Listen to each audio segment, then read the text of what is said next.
What's going on, guys? So in today's video I am going to swap out the wheels. I am currently getting tuned. I'm doing a data log each day. So we're up to the point where my stock wheels are kind of starting to chirp a little bit. So I need more traction, I need more grip, so I'm going to throw on the RPF1s with those 255s on there and pretty much call it a day. I'm hoping that this will mitigate the traction issue, which it really should. I don't see why it wouldn't. So I'm gonna throw on the wheels today. I'm pretty much gonna show you guys how you guys get that done. Super simple. I'm sure a lot of you guys know how to do this. Super simple. All you need is just make sure you have the correct wheel lock for your car if you have one, or a 19mm if you have a Subaru with just regular studs on there. Make sure you have a torque wrench. Typically Subarus are torqued at like 90 foot-pounds. That's typically what people would do them at. I actually do the fronts at around like 95 to 100, and then the rears I do to 90. The reason being is because I have an actual 5mm spacer on the front two wheels. So the front two wheels get torqued to around 95 to 100, and the rear ones are torqued at 90. So I'm gonna throw on the wheels and then pretty much just torque everything down. Pretty much show you guys the process on how I'm getting everything done, and then pretty much go from there. So we're gonna step down to the garage and get the car on a jack stand and just get the stuff all set and done. So tools, like I said, you're gonna need either an impact or a huge breaker bar. You need a 19, and then you need a torque wrench. So yeah, also a jack. You need one. If you don't have a jack, you won't be able to get your wheels off. So definitely have a jack. So we're gonna go ahead, step down to the garage, get this all set and done, and then we'll see how everything goes. Everything should go smoothly. I've done this plenty of times.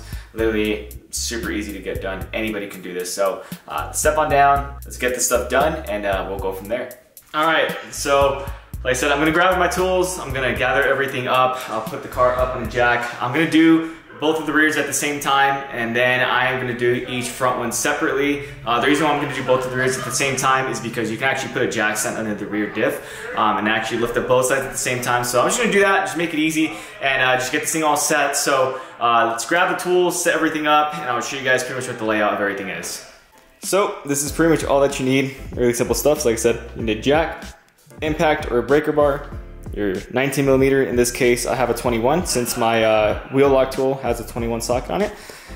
Torque wrench, and then it's always a good idea to have some jack stands. So in this case, I'm not going to use jack stands because I'm going to be doing one wheel at a time in the front, and then for the rears, I'm going to do one at a time as well. But I'm going to take each one off and then pretty much put the other one right on, and then kind of impact it a little bit, and then go on the other side. So in case the jack fails, it'll at least be safe to the point where it won't land on just the brake or the hub. So brake rotor to be exact. So definitely use jack stands. It's a good idea. You can never be safer than sorry. So here are the RPF1s. So I am gonna throw those bad boys back on, and these boys are gonna come off. So let's get this thing all jacked up, and we'll continue on forth with this. One on the back side over here. One on this front side.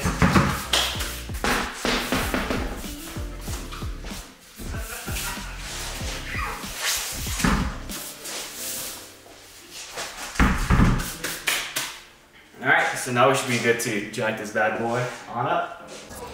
All right, so for the rear, you have the rear diff that you can jack it up on. So I'm gonna go ahead and put the jack on that rear diff and jack the car up, and then I'll take each wheel off one at a time and pretty much put them on. So yeah, let's get this thing jacked up.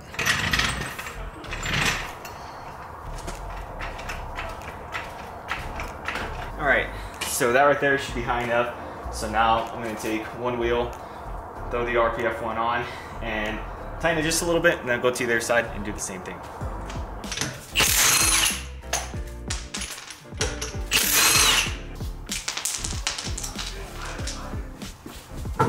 Just like that, the wheel comes off. And then we'll get this one, line it up. Should be good after. All right.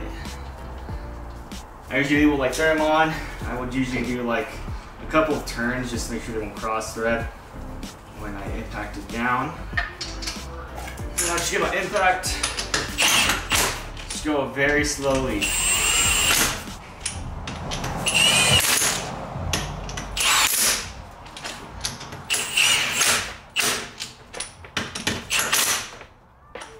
And there, so we'll just leave it like that and we'll continue on over to the other side.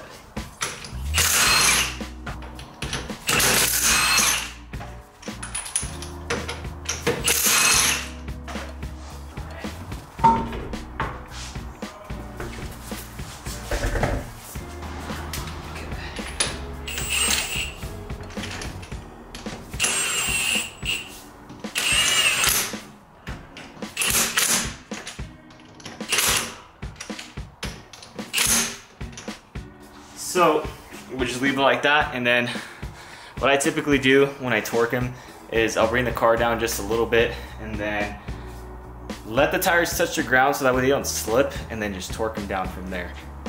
All right, so I've set my torque wrench to 90 foot-pounds, and I have the wheels touching the floor. There is not full weight on it. My guessing is the reason why you don't want to torque these with the full weight on the actual lug is because I believe you can strip out the lug, the actual stud itself. So yeah, so just leave it down until the wheels touch. Just get a little bit of weight on the wheels so that way they don't slip when you torque them, and just torque them from there. So yeah, I'm just gonna torque them real quick.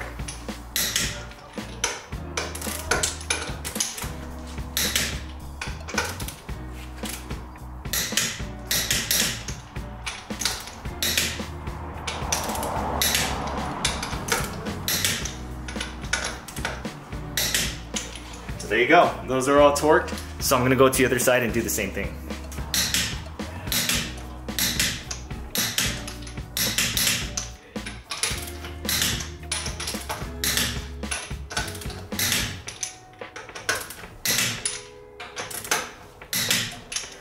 And there you go. So now I'm gonna drop the car down and gonna focus on the fronts. All right, now when it comes to jacking up the front, you can either do two things. You can jack it up from the pinch welder here. There is an opening from the side skirt to jack it up from the pinch weld, or you can jack it up from the frame rail. So pretty much right here, it doesn't look like it wants to focus. So this part of the frame rail you can actually jack it up from. Typically, I would jack it up from the frame rail right here and then put a jack stand on the front. That should pretty much call it good. All right, so now we're gonna jack it up.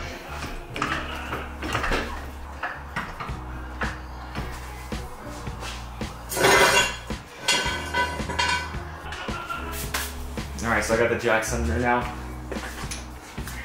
So I'm going to go ahead and do the same process.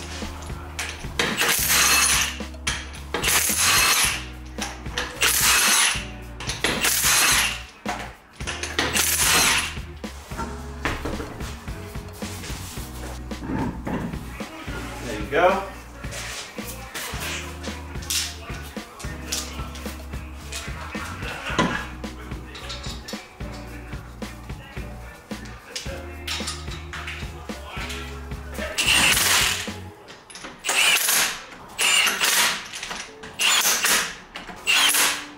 And then once you have that wheel kind of on there, you're gonna go ahead and drop it down and just drop it down. All right, so I'm gonna drop it down a little bit. Should be enough weight on there. And grab your torque wrench, just torque it down.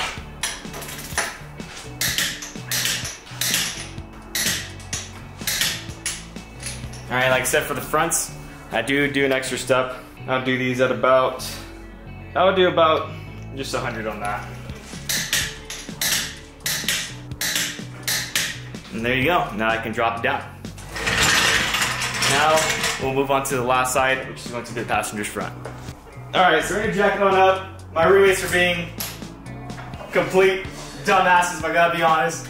I don't know what the hell they were playing, but they were playing some like A-rap music. Asked them to be quiet for just like 5 minutes. Alright, so now that one's up. Make sure I got the jacks under there. That is good. So now we're gonna go ahead, take that wheel off, and just do the same process and repeat it. Alright.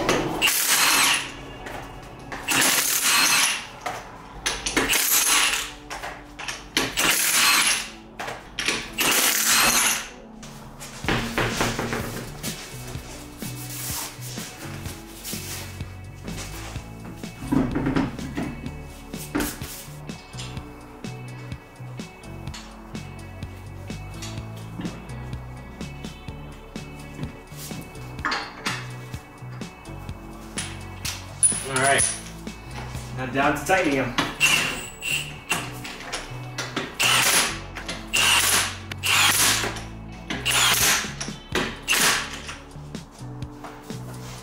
And then same process, you just drop it down a little bit. Make sure the wheels touch the floor. All right. That should be good.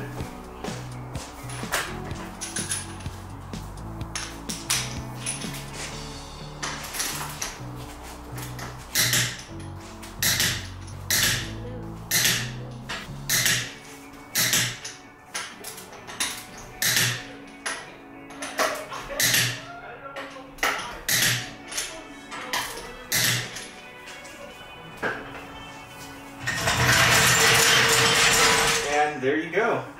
That is the basic process of swapping your wheels out. So we're gonna pretty much let this thing settle for a little bit. I'll probably take the handbrake off, and then we'll see how this thing settles again. I already know what the fitment looks like, so it's gonna look super beautiful. I'm probably gonna stack my wheels up and pretty much call it a night. So yeah. All right. So what I like to do, I like to stack them all up nice and neat. So I'll stack them up right there. There's that. Get this one on there. It's good. And this one here is the last one. There you go. And now I'm just gonna put my tools away, and should be pretty much it. All right. So there she is. Back on my favorite wheel setup, the RPF1s. Looks so good. I love it so much. Like, these 17x9s just look so good on a narrow body GC, like literally perfect. Ah, stance on it, just crazy, so crazy. But yeah, now I'm pretty much gonna go and let this thing settle. I release the handbrake, see how it ends up turning. It's gonna get a little bit lower. So yeah, I'm just gonna release the handbrake real quick and then do another walk around. And that is pretty much all she went. Didn't even like drop like anything, to be quite honest with you guys. So rear gap, as you guys can see there, it's minimal. It's super nice. It's yeah, I can barely get my finger under there. I love this setup, like, oof. So perfect. So nice to have this thing running too. Like, the fact that it's running now, like, that's literally the best part. Like, I didn't think I was gonna get this thing running so soon. So yeah, let's end this video, guys. I have stuff to do. Homies are here. You can hear them in the background. They're super loud. I'm gonna go ahead and see what the hell they're up to. So there they are. Yo. Oh, you're on YouTube? Yeah, bro. Oh, dude, what's up, YouTube world? See out here in the fun. Yeah, so they're wild. So yeah, let's cut out to the outro to the video, and we'll call it a night. All right, so there you go. That is my GC back on the RPF1s. I absolutely love this thing. I can't wait to actually get traction now. Like I said, second gear kind of wants to rip it a little loose. I'm not completely tuned yet. The target is 30 pounds. It looks like I'm currently at 26. So hopefully within the next couple of days, I'll be at 30 pounds. Unfortunately, I won't be at 30 pounds for this weekend. Kind of a bummer, but yeah, it's gonna be the target. My guess is that at 30 pounds, I might be anywhere between 550 to 600 wheel. So this thing will definitely get moving. Right now as it sits, I'm probably at anywhere between, I would say maybe 460 to 500 wheel. I don't exactly know, but I did already get a couple of runs last time when I was at 21 pounds, and this thing was keeping up and it was moving. Like, there was not many things that were able to beat me that night. The only thing that was pretty much door to door with was a GTR, and man, that was a good race. I think that GTR was on full bolt-ons and E85. Like, that thing was, yeah, it was nice. So, yeah, I got already a few kills in this thing. I love this car so much. I appreciate you guys so much for watching and supporting the channel. Thank you guys so much for watching. Please like, comment, and subscribe if you all wish. If you guys like my content, please give it a thumbs up. I would greatly appreciate it. Share this video to your friends. Any of your homies that have GCs, just share the content. I'm trying to make this GC kind of stand out and hopefully bring out the whole world of GCs a little bit more out there. There don't seem to me to be too many people making videos of some super crazy builds. I have seen like Amelia has one, and hers is like pretty crazy. It's super nice, but I just haven't seen anything as crazy as this so far. Like this is a street daily. If I wanted it to be, it would be a street daily. I'm not dailying this right now, I'm dailying the 4Runner, but if I want to daily this, I can definitely daily this, and it's race car at the same time. It's fully built, rotated setup, 6-speed swap. Like, yeah, I don't see too many people doing rotated setups on GCs. I wish I did, and I wish people would document it more. Hopefully this kind of inspires you guys to go ahead and start video recording what you guys are doing to your GCs. Just grab a camera, go out and record. Doesn't matter if it's an iPhone, doesn't matter if it's a really nice camera, it doesn't matter if it's a GoPro. I started a GoPro. Just grab a camera, go record, spend some time with your car.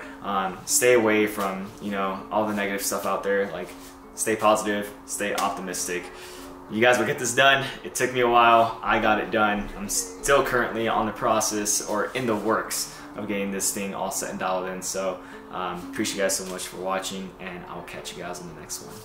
Peace.